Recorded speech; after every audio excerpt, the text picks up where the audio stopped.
আমি বলেছিলাম যারা গত বছর ছিল আমি আবারও রিপিট করছি। 12 রবিউল আউয়াল কি বলতো?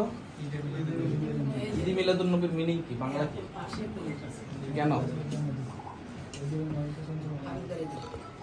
বলো, কেউ জানো কিছু? জানো বলো। জানো না কিছু? এই দিন রাসূল সাল্লাল্লাহু আলাইহি ওয়াসাল্লাম জন্মগ্রহণ করেছিলেন, এই জন্য হচ্ছে ঈদ মিলাদুন নবী। তো অনেকে সিরাতুন নবী পালন করে, অনেকে মিলাদুন নবী পালন করে। যারা জানেন না তারা সিরাতুন নবী পালন করে। তো এক একজনের এক এক ধরনের অভিমত। আমরা আমাদের বিশ্বাস নিয়ে চলে, এক একজন এক একজনের এক এক রকম বিশ্বাস থাকতে পারে। দিন শেষে সবাই কি আমরা আমাদের প্রিয় নবীকে বা প্রিয় রাসূলকে আমরা ভালোবাসি কিনা, এটা হলো সবচেয়ে বড় জিনিস। তো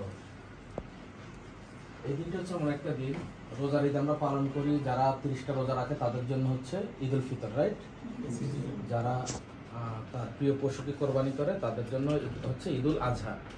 আর ঈদ মিলাদুন নবী হচ্ছে এটার সাথে কোনো ইবাদতের সম্পর্ক নেই। এটার সাথে সম্পর্ক হচ্ছে যে যত খুশি থাকবে, যে যত আনন্দ করবে, সেটাই তার জন্য ইবাদত।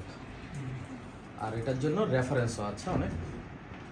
এর আগে আমি একবার বলেছিলাম, আমাদের রাসূল সাল্লাল্লাহু আলাইহি ওয়াসাল্লাম যখন জন্মগ্রহণ করেন তখন রাসূল সাল্লাল্লাহু আলাইহি ওয়াসাল্লামের যে ইয়ে ছিলেন, চাচা আব্দুল মুতালিব না?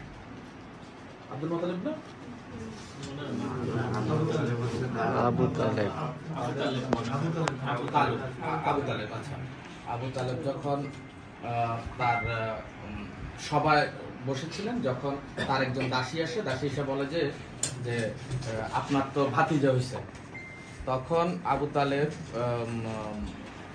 ওই তার আঙ্গুল দিয়ে ইশারা দিয়ে বলছে আজকে থেকে তুমি মুক্ত, মানে তার ওই দাসীকে মুক্ত করে দিছিলেন।